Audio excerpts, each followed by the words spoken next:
요정 다프네 이야기. 아폴로는 활의 신이자 올림포스 최고의 명사수이기도 하다. 신궁이라는 말은 귀신처럼 활을 잘 쏘는 사람을 가리킬 때 쓰는 말이고 보면 아폴로니야말로 신궁이라고 불러줄 만하다. 그런데 활과는 떼어서 생각할 수 없는 신이 또 있다. 바로 사랑의 신 에로스다. 에로스는 에로스와 푸시케 이야기에서는 청년으로 등장한다. 하지만 이 이야기를 제외하면 에로스는 늘 장난감처럼 조그만 활을 든 꼬마 신으로만 등장한다. 에로스는 어머니 아프로디테의 명에 따라 신과 인간의 눈에는 보이지 않는 화살을 쏘는데 이 화살을 맞는 신이나 인간은 사랑의 병을 열병처럼 알아야 한다. 이 에로스의 로마식 이름은 쿠피도이고 영어식 이름은 큐피드다.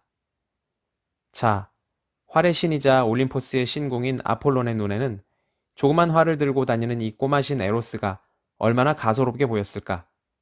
아폴론이 에로스에게 이런 말을 한 적이 있다. 이 건방진 꼬마야, 무사들이나 쓰는 무기가 너와 무슨 인연이 있느냐? 그런 무기는 나 같은 무사의 어깨에나 걸어야 어울린다. 내가 활을 얼마나 잘 쏘는지 아느냐? 나의 겨냥은 절대로 빗나가지 않는다. 나는 마음만 먹으면 관역이 짐승이든 인간이든 100발 쏘아서 100발 다 명중시킬 수 있다. 소문 들었느냐? 얼마 전에도 나는 온 벌판 가득하게 또아리를 틀고 있는 독이 잔뜩 오른 왕뱀 피톤을 여러 개의 화살을 쏘아 죽였다.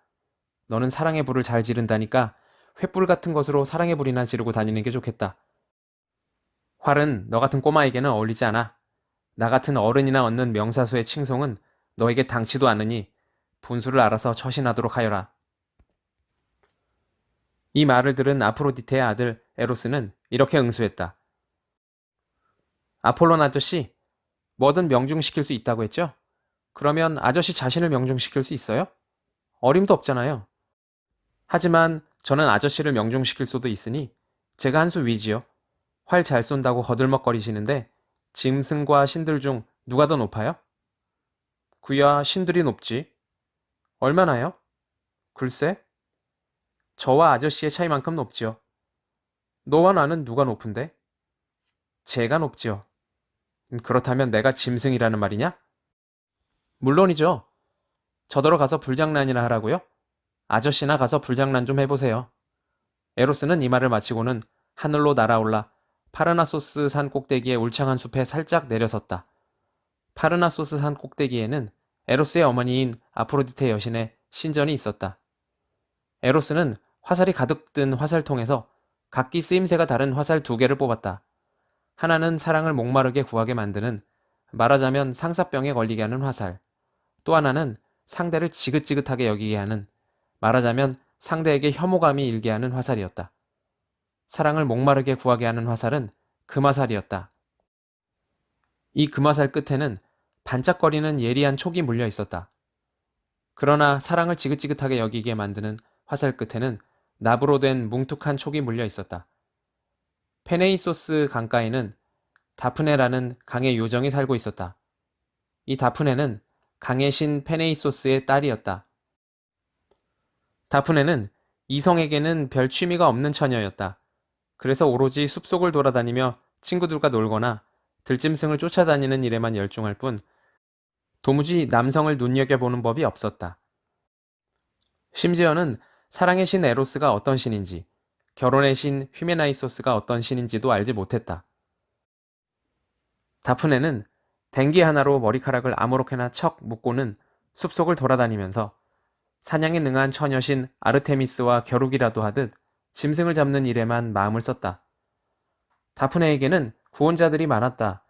그러나 다프네는 이들의 구혼을 마다하고 길도 없는 숲을 돌아다니면서 사냥하는 일에만 열중했다. 말하자면 다프네에게는 결혼이니 사랑이니 부부 생활이니 하는 것은 아무 관심사도 아니었다. 강의 신 페네이소스는 틈날 때마다 이 선머슴 같은 딸을 타일렀다. 얘야, 결혼해서 이 아비에게 사위 구경이라도 시켜주어야 하지 않겠느냐? 때로는 이런 말도 했다. 사냥 다니는 것은 네 권리지만 아비에게 외손주를 낳아 바치는 것은 네 의문이라. 그러나 다프네는 얼굴만 붉힐 뿐이었다. 다프네는 결혼이라는 것을 무슨 못할 짓으로 여기는 것 같았다. 그래서 결혼 이야기가 나올 때마다 그 아름다운 얼굴을 붉히면서 아버지의 목을 두 팔로 감싸 안고 애원하듯이 이렇게 말하곤 했다.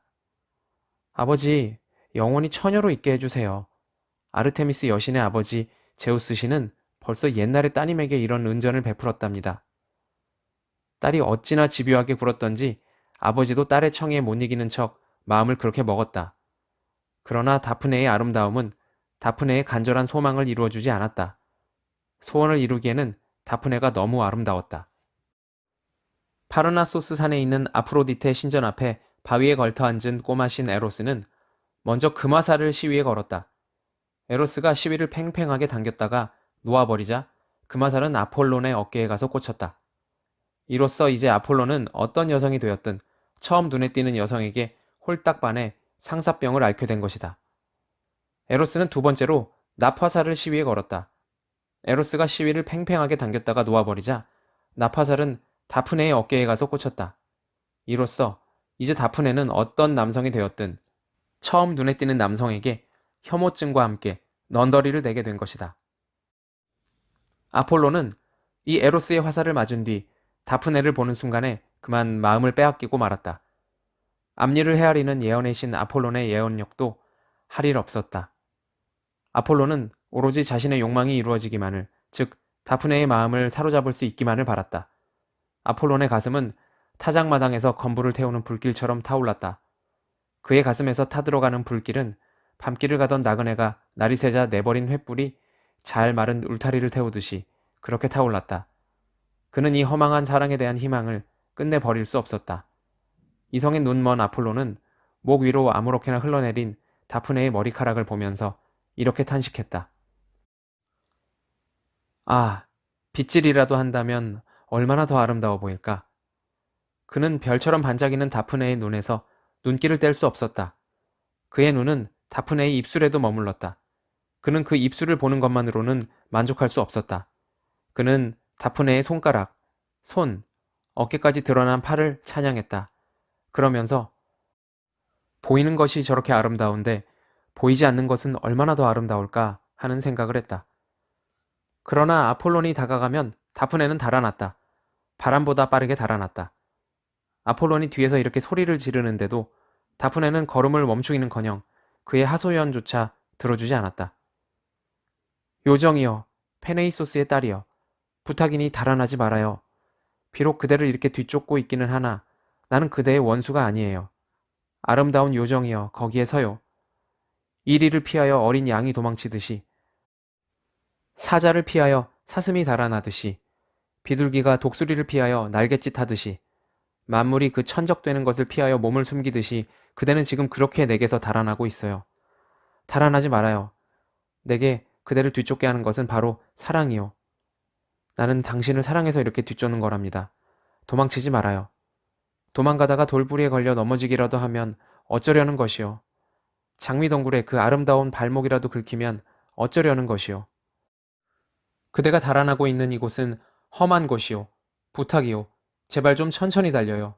걸음을 늦추어요. 나도 천천히 뒤따를 것이니.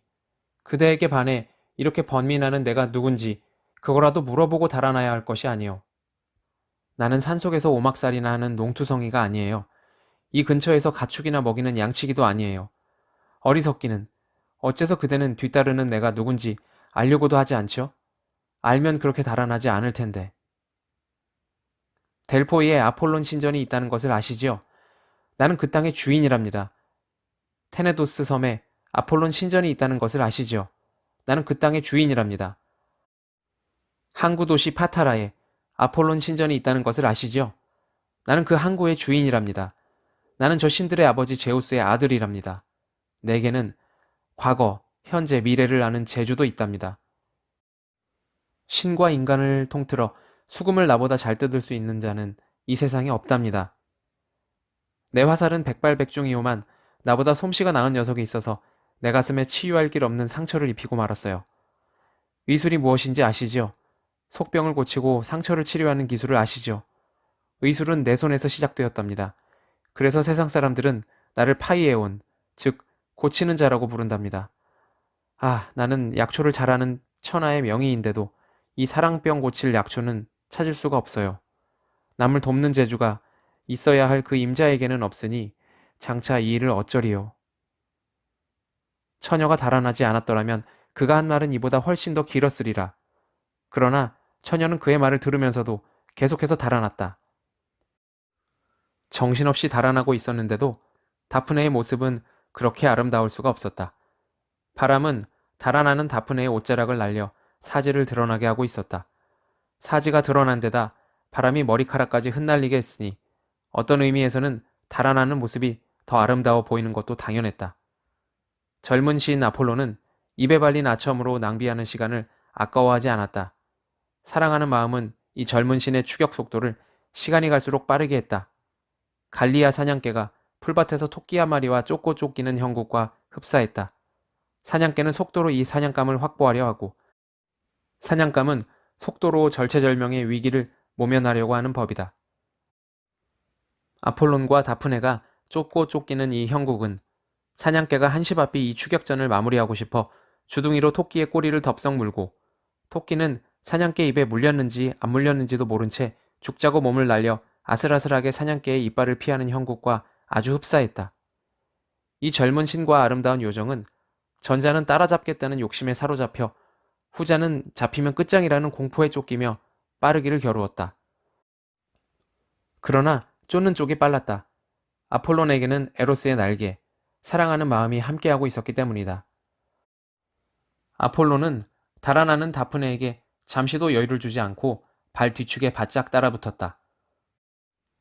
숨결이 다프네의 목에 닿을 수 있는 거리까지 따라붙자 힘이 빠진 다프네는 더 이상 달아나지 못했다. 다프네의 안색이 창백해지기 시작했다. 기진맥진한 다프네는 아버지 페네이소스 강에 강물을 내려다보며 외쳤다. 아버지, 저를 도와주세요. 강물에 정말 신통한 힘이 있으면 기적을 베푸시어 몸 바꾸기에 은혜를 내려주세요. 저를 괴롭히는 이 아름다움을 저에게서 거두어 주세요. 다프네는 이 기도를 채 끝마치기도 전에 사지가 풀리는 듯한 정체 모를 피로를 느꼈다. 다프네의 그 부드럽던 가슴 위로 얇은 나무 껍질이 덮이기 시작했다. 머리카락은 나뭇잎이 되고 팔은 가지가 되기 시작했다. 조금 전까지만 해도 그렇게 힘있게 달리던 다리는 뿌리가 되고 얼굴은 이미 우둠지가 되고 있었다. 이제 다프네의 모습은 남아있지 않았다. 그 눈부신 아름다움만 남아있을 뿐. 월계수 나무가 되었는데도 불구하고 아폴로는 다프네를 사랑했다. 나무 둥치에 손을 댄 아폴로는 갓 덮인 나무 껍질 아래서 콩닥거리는 다프네의 심장박동을 느낄 수 있었다. 그는 월계수 가지를 다프네의 사지인 듯 끌어안고 나무에 입술을 갖다 대었다. 나무가 되었는데도 다프네는 이 입맞춤에 몸을 웅크렸다. 아폴론이 속삭였다. 내 아내가 될 수 없게 된 그대여. 대신 내 나무가 되었구나. 내 머리, 내 수금, 내 화살통에 그대의 가지가 꽂히리라. 기나긴 개선 행렬이 지나갈 때, 백성들이 소리 높여 개선의 노래를 부를 때, 그대는 승리자들과 함께 할 것이다. 그뿐인가? 이날 이때까지 한 번도 잘라본 적 없는, 지금도 싱싱하고 앞으로도 싱싱할 터인 내 머리카락처럼 그대의 잎으로 만들어 승리자들의 머리에 씌워줄 월계관 또한 시들지 않으리라. 아폴론이 이런 약속을 하자 월계수는 가지를 앞으로 구부리며 사람이 고개를 끄덕이듯이 잎을 흔들었다. 이렇듯이 모든 나무의 가지는 아름다운 다프네 아니면 파이톤의 죽음을 슬퍼하던 누이들의 팔이다. 나무를 베거나 가지를 꺾을 때 우리가 명심할 일이다.